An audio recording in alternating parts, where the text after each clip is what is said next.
Alright, first off, Kalalalyam La Yahweh, Bahashem Yahushai, Bahashem Rakah HaKodash. Double honors to the apostles and the elders of GMS. Salutations and peace to the hopeful elect out there, pushing this word in all sincerity and in all truth. Right? This is the brother Kabash from the GMS Jamaica camp, specifically the GMS Kingston camp. Again, with just another quick update, on what's going on, in the world. This is a hot button topic, which is on the mainstream media, which even regular Jake is concerned about this because my high school students, during a session yesterday, one of my high school students brought this up, you know. So and then there were also a couple of colleagues of mine on the teaching staff that knew about this. So it inspired me to actually come out and do a lesson because all this lines up with the prophecies that are written in the scriptures. And we're going to bring that out to show you that the Lord is fulfilling His word. The Lord is bringing forth His prophecies, which He mentioned a fourth time. What a fact, let me just bring out a quick precept to start it out, saying, so the Lord has declared some things a fourth time, and it's about to come to pass, right? And we have trusted in those words.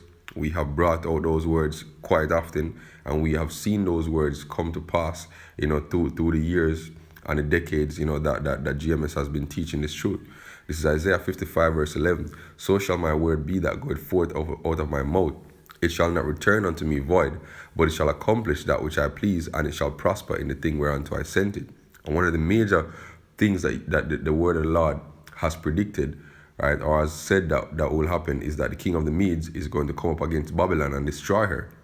Right, king of the Medes referring to Russia, which dwell in the land of the Medes right now, and Babylon referring to the land of America, right? So, and you can see that playing out on the world stage and the geopolitical stage, this contention between Russia and between America, right? And this contention has heated up, a lot more degrees, right, with this new announcement from Vladimir Putin, a few days ago, I believe it's a week ago, of his new nuclear weapons, right?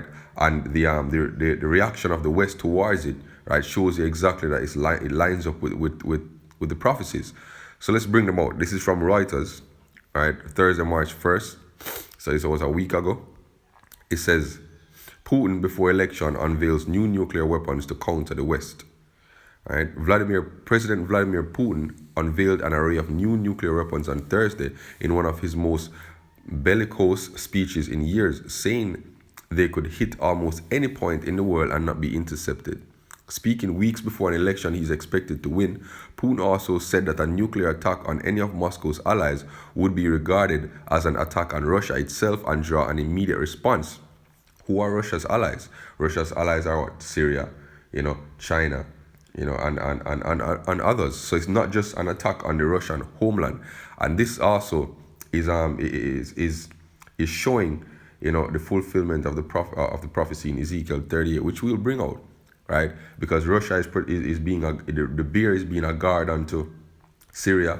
They're aligning with China. They're being a guard unto Iran. So all these nations that are allies of Russia, they will attack in response to any of them being attacked, So it says Putin, who polls indicate should be easily re-elected on March 18th, backs his tough rhetoric with video clips of some of the new missiles he was talking about, which were projected on a giant screen behind him at the conference hall in central Moscow, where he was addressing Russia's political elite. They have not succeeded in holding Russia back, said Putin, referring to the West. Now they need to take account of a new reality and understand that everything I have said today is not a bluff. Among the new weapons that Putin said were either in development already, a new intercontinental ballistic missile, a small nuclear warhead that could be detached to cruise missiles, underwater nuclear drones, a supersonic weapon, and a laser weapon, right? So it says, the audience, made up of Russian lawmakers and other leading figures, frequently stood up and applauded his presentation, which culminated with the Russian national anthem being played. NATO measures useless. Putin, who has dominated his country's political landscape for the last 18 years and often used anti-Western rhetoric to mobilize support, said the technological advances meant that NATO's build-up on Russia's borders and the rollout of a U.S. anti-missile system will be rendered useless. right? I hope that everything that was said today will sober up any potential aggressor.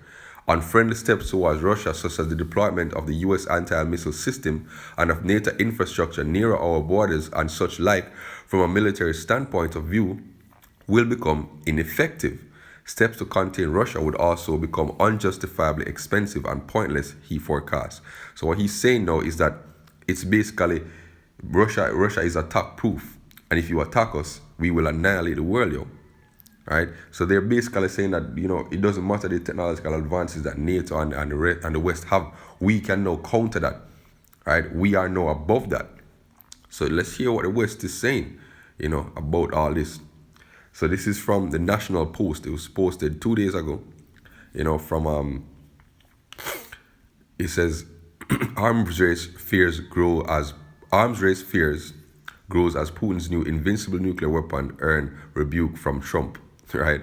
While Vladimir Putin boasted his latest invincible nuclear weapons proved the US and its allies have failed to contain Russia, the display of bravado risks a new arms race that his country is ill-equipped to win. Really? So they're saying that even though Russia has proven, with these new technologies that they are above the threats of NATO and US, the West is still proud, saying that Russia is ill-equipped to win this new arms race that's being provoked. Putin earned a weird rebuke on Monday from President Donald Trump, who called him irresponsible for showing off the weapons in a speech to Russia's Federal Assembly last week that was laced with anti-American rhetoric ahead of the March 18 presidential election. He played videos of warheads targeting what appears to be a map of Florida, which is propaganda, right? Just sparking the conflict between the two countries. As he explained, the US repeatedly ignored Russian objectives to its missile defense shield. This was a signal to the West, the US in particular, that Russia is ready for nuclear isolationism, right? And this was from Andrei Kortunov, head of Russian International Affairs Council, a Kremlin-established research group. Moscow is now openly stating that it's prepared for the destruction of the system of strategic arms control that it and Washington built up over 50 years ago. With ties between Russia and the US roiled by allegations of Kremlin meddling in the 2016 US elections and deepening confrontation in Syria, the two powers risk a return to the unbridled nuclear competition as the chances diminish of rescuing decades-old arms control agreements. Putin blamed the US decision in 2002 to pull out of the anti-ballistic missile treaty and develop its own global defense shield for prompting Russia to develop its new arsenal, right? And it's a sensible move. If you are seeing your enemy pull out of a treaty that was designed to keep the world safe and now building up its defense right on your borders, right, and moving their troops ever so closer to your borders, amassing more and more troops ever closer to your borders, will you not, as a responsible man, as a prudent man, then build up your nuclear arsenal in order to protect yourself? Of course, you're not going to sit by and watch the West expand their hegemony to where they take control of your country. No. You will, as a prudent man, as a general, protect his own by increasing his power. And that's what Russia is doing, yo. He devoted more than a third of his annual address to the weapons, using videos and animated charts to present high-speed underwater drones, cruise missiles with practically unlimited range, a nuclear-powered ballistic missile, and hypersonic weapons capable of dodging U.S. defenses at up to 10 times the speed of sound. Right? So let's continue to the next article. This one is from ABC News. We know ABC News is a bunch of garbage, but let's read it anyways. It says U.S. shrugs at Putin's boast of nuclear-powered cruise missile with unlimited range. Vladimir Putin today declared that Russia has tested a new generation of nuclear weapons, including a nuclear-powered cruise missile that he said has unlimited range. Speaking at his annual State of the Nation address in Moscow, Putin boasted about an array of new weapons, including underwater drones capable of launching nuclear strikes and hypersonic missiles that he said would make Russia's arsenal invulnerable to interception. Right? So I want to just bring out that point where, all right, here we go. But US officials say they have been following the missile's development for some time and that in reality, it was not operational. The missile was still in research and development and had crashed in testing more than once, including during a test in the Russian Arctic, a U.S. official told ABC News. And we know this is all a bunch of what? Propaganda, information, warfare. Russia comes out and says, hey, we have this technology, and the West counters to say, no, that technology is not operational, it's still in beta.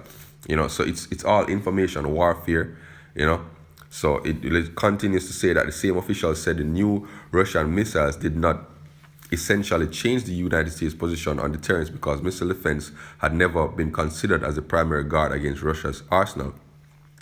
We're not surprised by the statement, the Pentagon's chief spokesperson, Diana White, told reporters, and the American people should rest assured that we are fully prepared. Right, so they're doing damage control, basically, reassuring the people that, hey, Russia said they can do all this, it's a lie, we can still protect you and all these things, right? It's reflecting on their pride, their hubris. So let's see what the scriptures say about all this. This is Ezekiel 38 and verse 1. And the word of the Lord came to me, saying, Son of man, set thy face against Gog, the land of Magog, the chief prince of Meshech and Tubal, and prophesy against him. Right? This is referring to Russia, because Russia is dwelling in the land of Gog and Magog. Right? And say, thus saith the Lord, power, behold, I am against thee, O Gog, the chief prince of Meshech and Tubal, and I will turn thee back and put hooks in thy jaws, and I will bring thee forth in all thine army, horses and horsemen, all of them clothed with all sorts of armor, even a great company with bucklers and shields, all of them handled swords. Persia, which is Iran, Ethiopia and Libya with them, all of them with shield and helmet, Gomer and all his bands, the house of Torgama and the north quarters, and all his bands and many people. Be thou prepared and prepare for thyself and all thy company that are assembled unto thee, and be thou a guard unto them. Right? So that's why Russia says, they will not only consider an attack on Russian soil to be an act of war, but an attack on Russia's allies, yo. So Russia is being a guard unto their allies, just according to the scripture, yo. Right? Let's move on. This is Isaiah 13. Let me start at verse 15. Every one that is found shall be thrust through, and every one that is joined unto them shall fall by the sword. Their children shall be dashed to pieces before their eyes. Their houses shall be spoiled, and their wives ravished. Behold, I will stir up the Medes against them, which is talking about Russia again, which shall not regard silver, and as for gold, they shall not delight in it. Their bows shall also dash the young man to pieces. The bow is talking about what? The nuclear weapons, yo. And they shall have no pity on the fruit of the womb, and their eyes shall not spare. And Babylon, the glory of kingdoms, the beauty of the Chaldees, excellency, shall be as when God overthrew Sodom and Gomorrah. Meaning what? It shall be burnt. Simple as that, yo. Simple as that. This is Jeremiah 51 and verse 11. Make bright the arrows, gather the shields. The Lord hath raised up the spirit of the kings of the Medes, for his device is against Babylon, to destroy it, because it is what? It is the vengeance of the Lord, the vengeance of his temple. So the Lord is using Russia to fulfill his vengeance, yo. Right? And his vengeance is what? The vengeance for the atrocities done against our people in the land of America specifically, yo. Alright? Let's move on again. This is Isaiah 55 and verse 11. It's Salakia. No, I read that before. This that was not another precept. Sure, there was another one. Oh yeah, verse 28 of the same chapter, Isaiah 51.